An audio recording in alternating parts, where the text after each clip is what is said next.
Hi guys, my name is BC Abater and I'm so excited to actually start on this vlog or podcast, however you end up getting to listen to it. I'm really excited to get started with it. I have been considering starting this for a while now, and as you can see, just came back from the CD Baby DIY Musicians Conference, and after much reflection, I thought it would be really great to start this podcast. So, what this podcast and this channel is really about is the checklists that DIY musicians should have.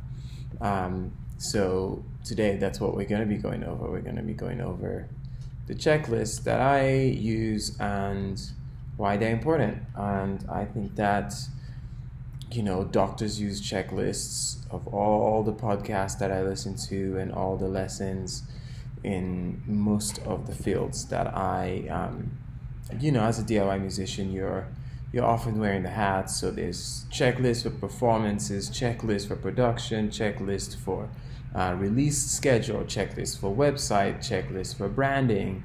So that's basically what this channel is about. Each checklist will be an opportunity to get your input and people asking questions and and you asking and me putting up resources that I use and have heard and seen other people use. So that's the whole point. This is checklists for DIY musicians. That's the name of my channel. That's what we're doing. And today I kind of wanted to go over 5 checklists. Like I said, because you're a DIY musician and you often have to wear all the hats, you often need checklists. Why are they necessary? Because you're not a machine, you can forget things, and it helps you stay organized. And keeping yourself organized keeps working in the group organized, keeps a system in place for you to be proficient and consistent in delivering your content to your audience, and it will make your life a lot easier with no anxiety. So first things I want to go about is, after listening to Simon Tam this weekend at the DIY Musicians Conference, I think you should check out his podcast, Music Hacks. It is so important for musicians today to have their own goals in mind. I think that often a lot of musicians have not explored their why, and that's fine. I think in the beginning stages, music and the way we go about finding our niche and finding our community, whether it's our fans or our supporters, whatever it is, I think often that is a journey itself of self-discovery. So we do not end up finding or knowing that as soon as we get into it. But the seven habits of highly effective people, Stephen Covey says, put the end in mind. So the goal in mind is very important in thinking, am I a performer? Am I a sound engineer? Am I a designer? Am I a film scorer, composer? Am I a medley composer? Am I a manager? Am I a collaborative composer? And I think a lot of times when you talk to artists, like, this part of them is not quite clear, right? And it can be overwhelming, because even when you know exactly what you want to do, you still end up wearing a lot of the hats. And if you're like me, you end up wearing so many of those hats that you find yourself actually functioning outside of the music industry in many other ways, because you've now had to wear this hat in this many hats in just trying to pursue your career as a musician. Anyways, we'll talk more about me later, but this podcast is just trying to get you to think about that. So I'm saying, start with your why. Why are you doing this? What is your end goal? Where do you see yourself? Who do you compare yourself to? Are you playing big stages? Are you playing local? And the reason I say that is because when you start that, you probably want to test it out. It's like finding your market. It's like finding your thing that works, you know. So you might want to play a big stage, but you might just be a local hero, and that's fine, because to sustain yourself as a musician, that's, you know, that's not, it doesn't have to be Coachella. It doesn't have to be some big stage that everyone expects you to be. Drake, when he won his award, I don't even know why I'm quoting Jake, but yeah, Drake, not Jake. He said, "Oh, if somebody else somewhere in the world is singing your song, you've made it." And that's so true. And the second piece of that is, if you're a musician, it is probably such a gift for you to be able to make music. It's probably very healing for you to be able to have that as your process. Just as a writer, the writer loves writing.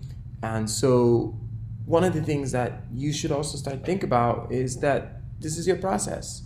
And checklists help you be really efficient in going through your process. So if you're just getting started, the first checklist, I think, is branding.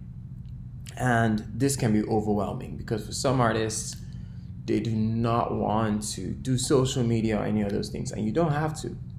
But think about how helpful having this checklist would be. So, checklists for starting your career, starting your music career. All right, let's think about your name. Name is probably the first I want to put on this list. Some people don't, and people say music is the first, and I agree. Your music is probably what started you on this journey, but we will get to your music, I promise you. These are the things that people forget and often don't think about until later, and can be a thorn depending on how quickly you address it, or if you're lucky. So your name. There is a website called namecheck.com. That website is a really amazing resource for artists or entrepreneurs, which you are, in finding your name across URLs and social media sites. Is it available? So say you want to be Jake One, and Jake One is taken. You'll be able to see Jake One is taken in too many platforms for you to still try for it. So it gives you an opportunity to really think about your name and your brand, and hopefully get all of it as soon as you can. So, because as you start to release music under their name, depending on how you're incorporating your music business, whether it's LLC or sole proprietorship, you need that and trademarks and things like that. So you really want to have considered this, and that's why I'm putting it top one on the list.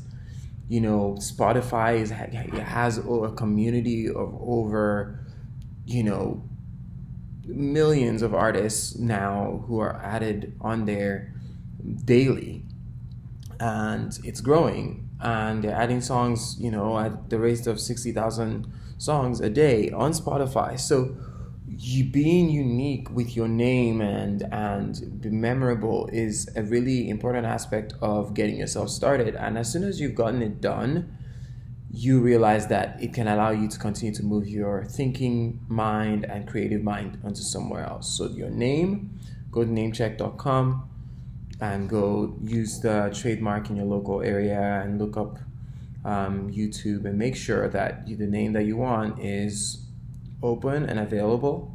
Check it with your community, and I can't stress community enough in doing this endeavor, because you want to be around people that are constantly giving you feedback and being a part of your story, and that's how you gain super fans.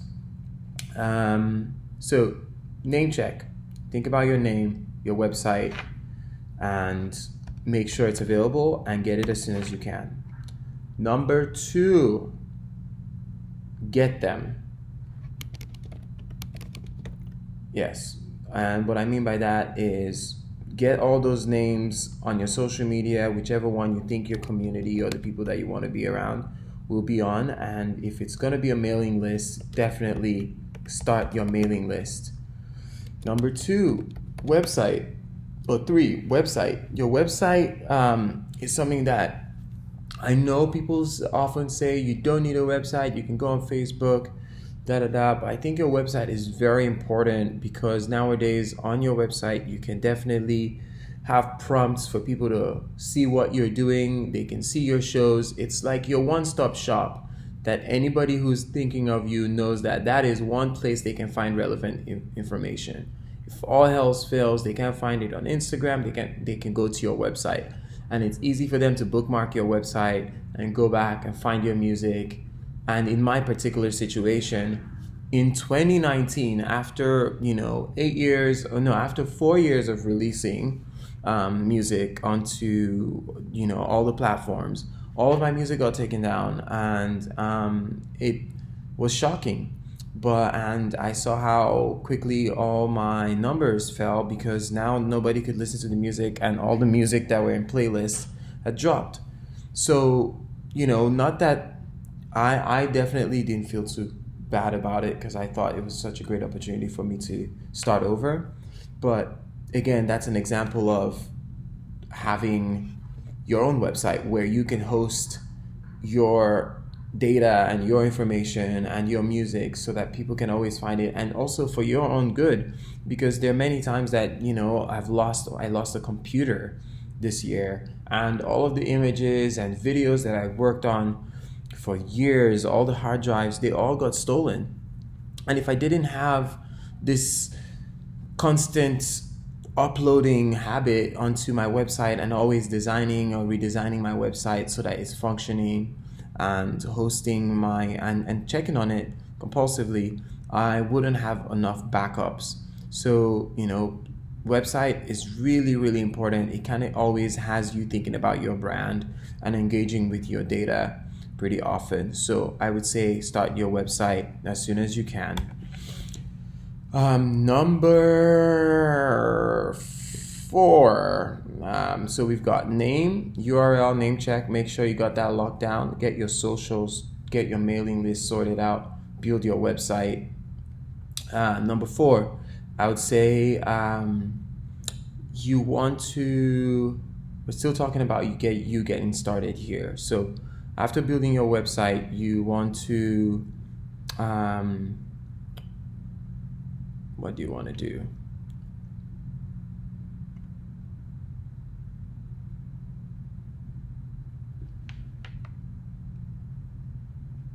Build your website. You've got your socials. Build your website. Get your YouTube. Get your YouTube started. Get your YouTube started. Yes. I recently was at the YouTube workshop at the DIY Music Conference, and funny enough, YouTube is starting a YouTube for Artists, which basically for artists, for musical artists, it's a better platform for you to curate your music for your audience. So moving into the music space, I think about just how much outside of your local region, YouTube is like the popular way that people consume music. So whether it's just audio that you have, whether it's you performing, just be really organized with your YouTube as well. And this is one of the reasons I'm also doing this page, because I've realized that having a topic channel is one of the ways to really engage your audience and create value for your audience, and giving them a topic channel. And basically starting a topic channel is a very good way to do that. So I'm doing this to also get my YouTube going, and I'm encouraging you to do that as soon as you build your website, because one of the things that you're doing as you start this checklist is to create a system that every time you go to do work, because you probably have to do music and another job, or you got to do music and something else, and it's so much easier when you have a process and a flow. So it's like, oh, I'm coming to the table today, I'm only going to spend 1 hour on this, but you already have your, your cameras on, your audio is recording, and you're like, okay, I'm going to make a track.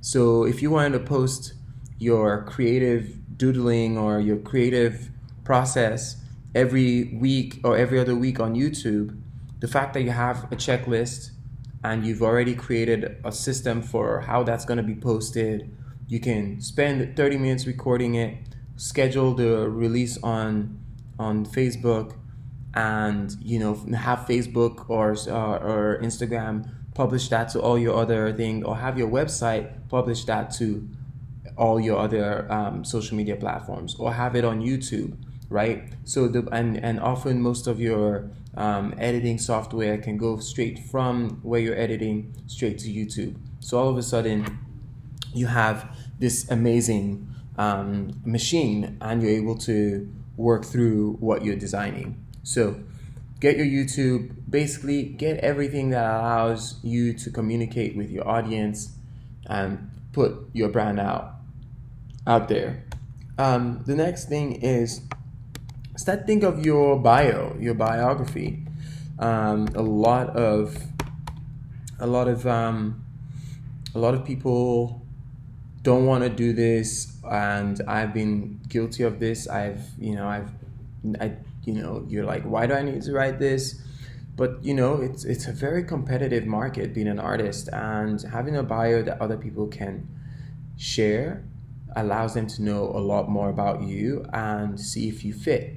So you being able to communicate where you thrive, what are your other excitements, and the type of things that you've done in your musical career really help people who are booking you, who are thinking about inviting you to participate in something, know where you are and where you're from and what you've accomplished and what style of music you like to make. Because again, you can't fit into everything, so it's very important that you know and have your niche. So think about your bio. That's very important, because again, it's going to inform your website, it's going to inform your channels, it's going to make it easy for you to communicate with your audience and for people to communicate about you to other people. So think about it as like a way for you to continue to grow your PR, and it's easy to do it yourself PR right there. Another huge thing that most performing artists need is a EPK. So where have you played? Photos for media, and this is a PDF file that should be on your website, or that you should just have on your folder, so that whenever you get booked for a gig, you can send this to them, and the promoter or event planner can take out pieces of your bio, things that they think is necessary for promoting you, and your photos. So you should have your photos, really professionally shot ones, about 4 of them, 2 at the least. Have multiple, have your long bio on there, and your website, and a link to your music if it's not on your website.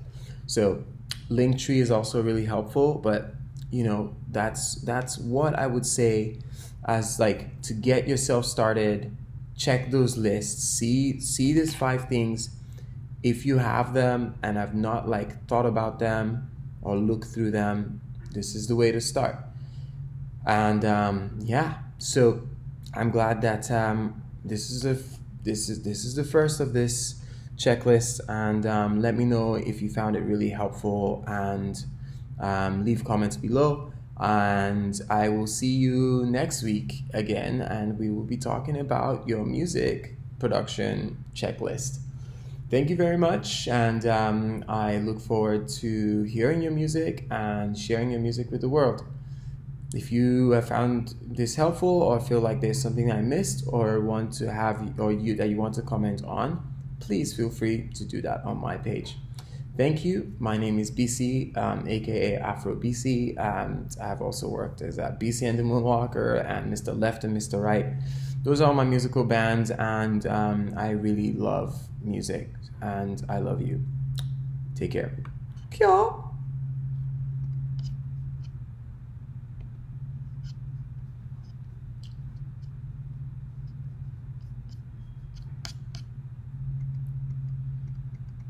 Is it that I just can't keep you from running away? I'm not begging you to stay.